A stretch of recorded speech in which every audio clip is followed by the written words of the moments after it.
Today we are going to discuss a very important topic having name progressive wave equation. So first of all, let us try to understand the meaning of progressive wave. Progressive wave का क्या meaning होता है? Progressive wave ऐसी waves होती हैं जो energy को और साथ में मोमेंटम को, दो इंपॉर्टेंट क्वांटिटीज़ हैं हमारे पास. Number one be the energy, दूसरा है हमारा momentum. So those type of waves which carries the energy as well as momentum from one part of the medium to the another पार्ट. Medium के एक part से दूसरे पार्ट तक अगर वेव एनर्जी को लेके जाती है, या फिर मीडियम के एक पार्ट से फर्स्ट पार्ट से सेकंड पार्ट तक अगर वेव एनर्जी को और साथ में मोमेंटम को कैरी करके लेके जाती है, सो ऐसी वेव को हम क्या बोलेंगे? ऐसी वेव को हम प्रोग्रेसिव वेव कंसीडर करेंगे. वो हमारी प्रोग्रेसिव वेव होती है जिसमें एनर्जी मोमेंटम ट्रांसफर होता है एक जगह से दूसरी जगह तक. सिंपल से फॉर एग्जांपल वाटर बॉडी, एक वाटर बॉडी कंसीडर कर लो आप. वाटर बॉडी जैसे एक पॉन्ड हो गया और उसमें हम एक स्टोन ड्रॉप करते हैं तो वेव्स रिपल्स हमारे क्या होते हैं? रिपल्स हमारे प्रोड्यूस होते हैं और रिपल्स हमारे कंटिन्यूसली प्रोपिगेट करते हैं इन ऑल पॉसिबल डायरेक्शन, जितना भी डायमेंशन है उस वाटर बॉडी का. तो रिपल्स हमारे क्या होते जाते हैं? प्रोग्रेस होते जाते हैं और वो ripples basically energy as well as momentum उन दोनों को कैरी करके लेके जाते हैं from one part of the medium to the another part. So such type of wave is known as, या such type of waves are known as progressive wave. Progressive wave को understand करने से पहले first of all let us consider a medium. एक medium consider करते हैं. सो ये एक स्ट्रेट लाइन में ड्रॉ कर रहा हूँ. इस स्ट्रेट लाइन को हम एज अ मीडियम कंसीडर करेंगे. ये एक वाटर मीडियम हो सकता है, ओके ये एयर मीडियम भी हो सकता है या फिर कोई और मीडियम भी हो सकता है. और एक चीज़ और याद रखनी है आपको कि ये जो स्ट्रेट लाइन है इसको हम एज अ मीन पोजीशन भी कंसीडर करेंगे. दो चीज़ें कंसीडर कर रहे हैं, एक मीन पोजीशन कंसीडर करेंगे और दूसरा हम मीडियम भी कंसीडर करेंगे. ओके सो मीडियम हमारा डिस्टर्ब भी हो सकता है, ये चीज़ आपको याद रखनी है. ये जो अभी स्ट्रेट मीडियम है, ओके जैसे मीडियम अगर ये वाटर है, अगर मैं इसको वाटर कंसीडर कर लूँ, स्ट्रेट लाइन को अगर मैं वाटर कंसीडर कर रहा हूँ, तो अगर स्ट्रेट लाइन पे एक अगर स्टोन ड्रॉप होता है, स्ट्रेट लाइन पे एक ड्रॉप होना मतलब वाटर पे अगर कोई स्टोन ड्रॉप होता है तो ये स्ट्रेट लाइन टिल्टेड हो सकती है, ऐसे हो सकती है. ये चीज़ याद रखना. अगर टिल्टेड लाइन हमारी ऐसे हो जाएगी तो हम बोलेंगे यस इस मीडियम में डिस्टर्बेंस प्रोड्यूस हो चुकी है. ओके सो वेव्स हमारी जनरेट हो जाएंगी और एनर्जी हमारी एक पॉइंट से इस पॉइंट से कैरी होंगी दूसरे पॉइंट तक, कुछ इस तरीके से. Now let us consider few molecules. कुछ मॉलिक्यूल कंसीडर करते हैं और ये कंसीडर करना है आपने कि ये मॉलिक्यूल्स जो हैं ये काफ़ी दूर नहीं हैं. आपको ये कंसीडर करना है कि ये मॉलिक्यूल एक दूसरे के काफ़ी पास हैं. These molecules are very close to each other. Okay इनको दूर मत कंसीडर करिए, हमने इसको दूर रिप्रेजेंट किया है बट आप इसको क्लोज कंसीडर करेंगे. So these are the molecules. Okay so this is our molecule number 1, this is our molecule number 2, this is our molecule number 3 and so on. ये हमारे मॉलिक्यूल्स हैं. ओके सो स्टार्ट करते हैं. Equation आपको find करनी है. Progressive wave equation क्या होती है? तो सबसे पहले कंसीडर करते हैं, ये देखिए एनर्जी प्रोवाइड करते हैं या एनर्जी मिलती है किसको? फर्स्ट मॉलिक्यूल को. If the first molecule absorb और carries energy from the outsource, अगर फर्स्ट मॉलिक्यूल को एनर्जी मिलेगी तो क्या होगा? वेरी सिंपल आंसर है इसका. फर्स्ट मॉलिक्यूल हमारा ऑसिलेट करना शुरू कर देगा. जैसे ही फर्स्ट मॉलिक्यूल को एनर्जी मिलेगी तो फर्स्ट मॉलिक्यूल हमारा ऑसिलेट करेगा. ओके जब ये ऑसिलेट करेगा कुछ इस तरीके से ऑसिलेट कर सकता है in the upward direction. Okay when first molecule carries energy तो फर्स्ट मॉलिक्यूल हमारा कुछ इस तरीके से दिखेगा, उसकी पिक्चर कुछ इस तरीके से बनेगी. फर्स्ट मॉलिक्यूल अब हमारा कहाँ चला जाएगा? एक्सट्रीम पोजीशन गेन कर लेगा. This is what the extreme position is. So molecule जो इक्विलिब्रियम जो मीन पोजीशन पे है अब वो एक्सट्रीम पोजीशन गेन कर लेगा. कुछ इस तरीके से हमारा मॉलिक्यूल यहाँ चला जाएगा, एक्सट्रीम पोजीशन पे चला जाएगा. ओके और नाउ द सेकेंड मॉलिक्यूल हमारा कहाँ था? सेकेंड मॉलिक्यूल हमारा यहाँ पर है. ये हमारा सेकेंड मॉलिक्यूल है. फर्स्ट मॉलिक्यूल और सेकेंड मॉलिक्यूल ये दोनों मॉलिक्यूल जो हैं ये बेसिकली कनेक्टेड हैं, दोनों मीडियम में है. सो अब क्या होगा? हमारा मीडियम कुछ इस तरीके से हो जाएगा. ओके जैसे ही मॉलिक्यूल हमारा मीन पोजीशन से ऊपर की तरफ जाएगा तो मीडियम भी हमारा ऊपर की तरफ जाएगा. ओके सो फर्स्ट मॉलिक्यूल की वाइब्रेशन की वजह से सेकेंड मॉलिक्यूल हमारा क्या हो जाएगा? डिस्टर्ब हो जाएगा.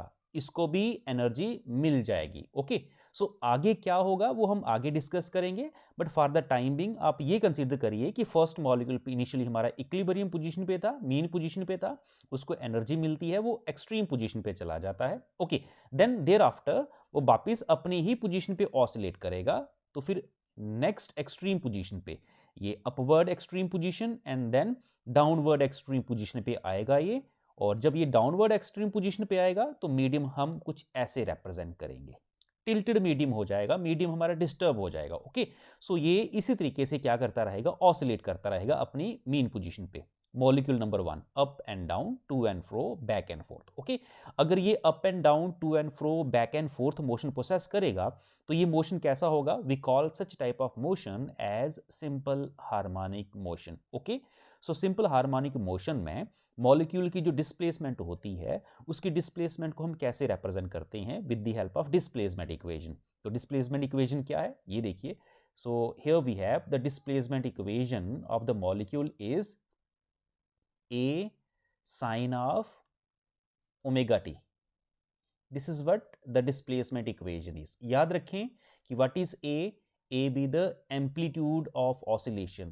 ये हमारा एम्पलीट्यूड है, और आपको पता है कि एम्पलीट्यूड क्या होता है, the maximum displacement of the oscillator from the mean position is known as amplitude. And what is omega t, याद रखें omega t is the phase angle, ये हमारा फेज एंगल होता है, ये डायरेक्शन बताता है मॉलिक्यूल के ऑसिलेशन की, so we call it a phase angle. Okay, तो ये एंगल ही होगा हमारा। And what is y, y be the displacement, किसकी डिस्प्लेसमेंट है, ये ऑसिलेटर की।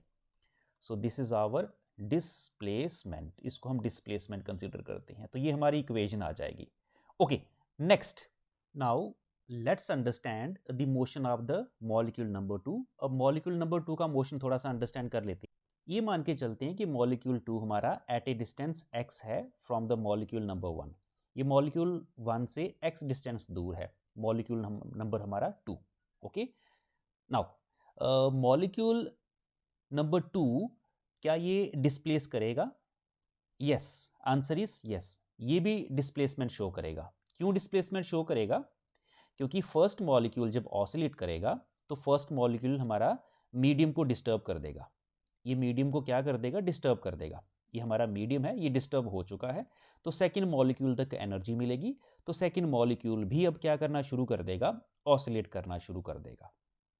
तो सेकंड मॉलिक्यूल भी हमारा एसएचएम प्रोसेस करेगा, तो सेकंड मॉलिक्यूल का एसएचएम कैसे रिप्रेजेंट करेंगे, y is equal to a sine of omega T minus phi. Alright, this is our equation number 2। ये इक्वेशन नंबर 2 हमारी मॉलिक्यूल नंबर 2 की डिस्प्लेसमेंट इक्वेशन है। ओके, अब इसमें थोड़े से क्वेश्चंस अराइज हो जाते हैं। क्वेश्चन क्या अराइज होते हैं, क्वेश्चन ये अराइज होते हैं कि what is the meaning of phi and negative here, ये नेगेटिव क्यों आया है और फाई क्यों आया है, इन दोनों को अंडरस्टैंड करेंगे कुछ इस तरीके से अंडरस्टैंड करेंगे हम यहाँ पर। See, molecule number 1 and molecule number 2, दो मॉलिक्यूल्स हमने कंसीडर करे हैं। ओके, नाउ सबसे पहले एनर्जी मॉलिक्यूल नंबर 1 को मिलती है, उसके बाद मॉलिक्यूल नंबर 2 को मिलती है। मॉलिक्यूल नंबर 1 और मॉलिक्यूल नंबर 2 ये दोनों ऑसिलेट करेंगे, यस, दोनों वाइब्रेट करेंगे अपनी पोजीशन पे, लेकिन मॉलिक्यूल नंबर 1 हमारा सबसे पहले ऑसिलेट होगा और मॉलिक्यूल नंबर 2 हमारा उसके बाद ऑसिलेट होगा, और मॉलिक्यूल नंबर 3 हमारा मॉलिक्यूल नंबर 2 के बाद ऑसिलेट होगा, और मॉलिक्यूल 4 हमारा मॉलिक्यूल नंबर 3 के बाद ऑसिलेट होगा। ओके, इट मींस मॉलिक्यूल 2, 3, 4, 5 ये बाद में ऑसिलेट हो रहे हैं, तो इसलिए यह नेगेटिव साइन यूज किया गया है। So why we use here the negative sign, because the molecule number 2 oscillates later than the molecule number 1। आप ये कंसीडर कर सकते हो कि molecule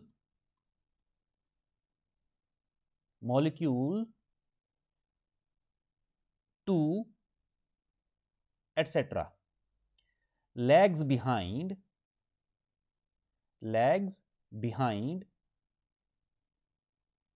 the molecule number 1, molecule number 1 से पीछे है वाइब्रेशन में हमारा molecule number 2, that is why we introduce here a negative sign. Okay, अगर मैं मॉलिक्यूल नंबर 3 की बात करूं तो मॉलिक्यूल नंबर 3 भी लैग बिहाइंड है सेकंड से और फर्स्ट से भी। ओके, सो इसलिए यहां नेगेटिव साइन यूज किया गया है। Why we use here a phi. याद रखें कि फाई बेसिकली एक एंगल है और कुछ नहीं है, ये एक एंगल है। ओके, और ये एंगल क्या रिप्रेजेंट कर रहा है, यहां देखिए मॉलिक्यूल नंबर 1 और मॉलिक्यूल नंबर 2 दोनों ऑसिलेट कर रहे हैं। मॉलिक्यूल नंबर 3, 4, 5, 6, 7 ये भी ऑसिलेट करेंगे। सारे मॉलिक्यूल हमारे ऑसिलेट करेंगे, लेकिन सारे एक साथ ऑसिलेट नहीं करेंगे। सारे एक साथ ऑसिलेट हमारे मॉलिक्यूल्स नहीं करेंगे। ओके, सो मॉलिक्यूल नंबर 1 और मॉलिक्यूल नंबर 2, इन दोनों मॉलिक्यूल्स के बीच में एक फेज डिफरेंस होगा, एक एंगल में डिफरेंस होगा वाइब्रेशन की। Okay, so that is the phase difference. आप इसको फेज डिफरेंस कंसीडर कर लो, ये एंगल भी है और साथ में फेज डिफरेंस है। ये हमने ऊपर लिखा कि molecule number 2 lags behind the molecule number 1। Molecule 2 हमारा मॉलिक्यूल 1 से पीछे है। ठीक है, तो कितना पीछे है? आंसर है 5 पीछे है, 5 एंगल पीछे है, 5 एंगल पीछे है, इतना पीछे है ये। Okay, so what is 5? 5 with phase angle. Simple. अगर फिर भी अंडरस्टैंड नहीं हुआ है तो इसे हम अंडरस्टैंड कर लेते हैं कुछ इस तरीके से। This is diagram B, this is diagram A. Now let's move toward the diagram number C. Okay, so diagram number C कुछ इस तरीके से है। Here we have a one axis and here we have another axis. इस axis को हम phase axis बोलेंगे, ये फेज को रिप्रेजेंट करेगी, that is omega T. Okay, omega T क्या होता है? हमारा एंगल ही तो होता है, ये थीटा ही तो होता है। Okay, now this is our y axis और ये डिस्प्लेसमेंट को रिप्रेजेंट करेगी। सिंपल है ये। ऑलराइट, नाउ ये एक एक्सिस है, फेज एक्सिस है। इन सारी एक्सिस पे मॉलिक्यूल्स है, तो मॉलिक्यूल एक नहीं है, मॉलिक्यूल हमारे काफ़ी होंगे, तो मॉलिक्यूल कंसिडर कर लेते हैं हम। और ये मॉलिक्यूल अपनी ही पोजीशन पे ऑसिलेट करते हैं। याद रखना है आपको कि जितने भी मॉलिक्यूल्स हैं ये सारे अपनी ही पोजीशन पे ऑसिलेट करेंगे, up and down, up and down, up and down, up and down, up and down. ये चीज़ आपको माननी है। ओके, सो सारे मॉलिक्यूल अपनी ही पोजीशन पे क्या करेंगे? ऑसिलेट करेंगे। ऑलराइट, नाउ एक ड्रा कर लेते हैं, एक कर्व कुछ इस तरीके से। ये ड्रा कर लिया हमने। नाउ अब अंडरस्टैंड करिए। So here we have a phase 0 at this point. इस पॉइंट पे कितना फेज होता है? इस पॉइंट पे बेसिकली फेज होता है, एंगल होता है पाई, दैट इज 180 डिग्री। और इस पॉइंट पे हमारा कितना फेज होता है? 2 पाई। ओके, वन मोर थिंग, ये जो सेंटर वाला पॉइंट होता है, ये वाला पॉइंट, इस पॉइंट पे फेज कितना होता है? और ये वाला पॉइंट जो है यहाँ पर कितना होता है? यहाँ होता है हमारा 90, दैट इज पाई बाई 2, और यहाँ होता है 270। Okay, now let me consider two molecule. This is the molecule number 1 and this is the molecule number 2. इसको molecule number 2 consider कर लेते हैं। दो molecules हैं हमारे पास।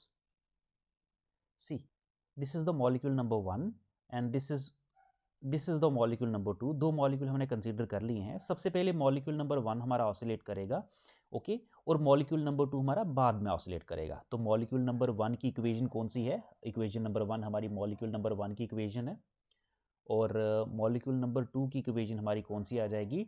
ये सेकंड आ जाएगी। सेकंड क्यों?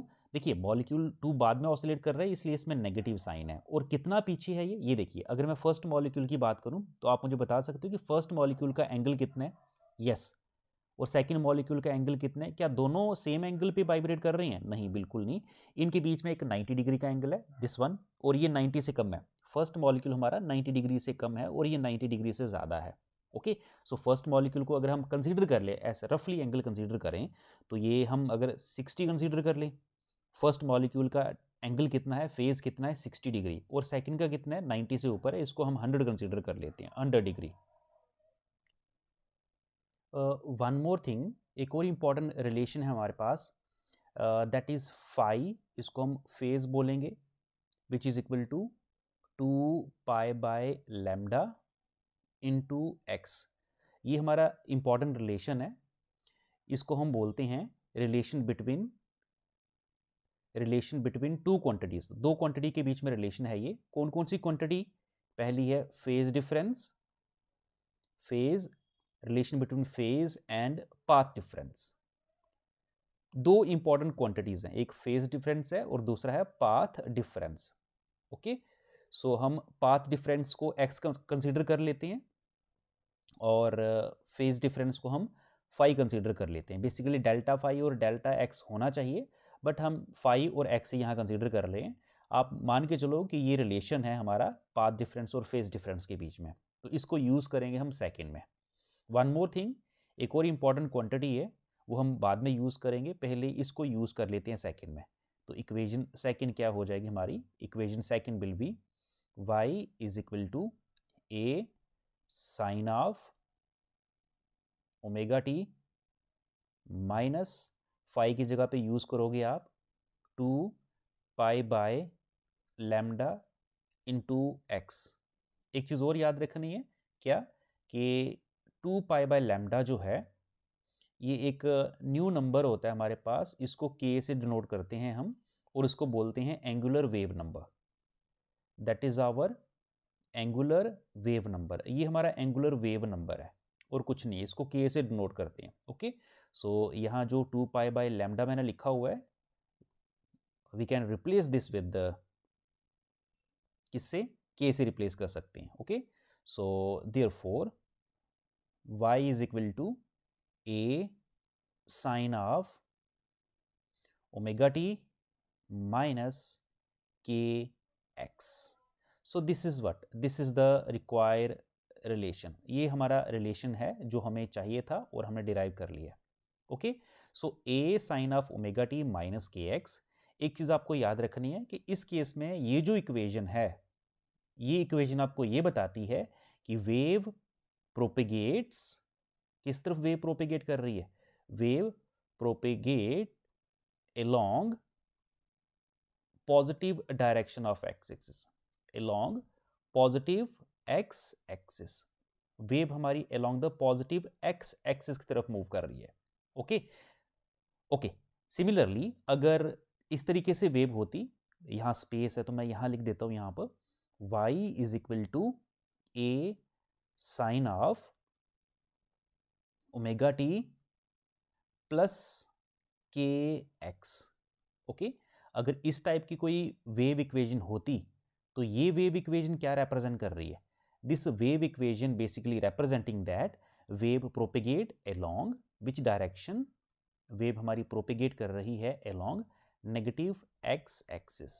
नेगेटिव एक्स एक्सिस की तरफ हमारी वेव प्रोपेगेट कर रही है और ये उसकी डिस्प्लेसमेंट इक्वेशन है। ओके, तो याद रखें एंगुलर वेव नंबर के पास जो पोजीशन कोऑर्डिनेट होता है वो डायरेक्शन ऑफ प्रोपेगेशन होती है, और इसके पीछे जो सिंबल है पॉजिटिव है तो डायरेक्शन नेगेटिव, नेगेटिव है तो डायरेक्शन पॉजिटिव होगी। ये चीज़ याद रखनी है। Okay, so this is all about the progressive wave equation. Thank you.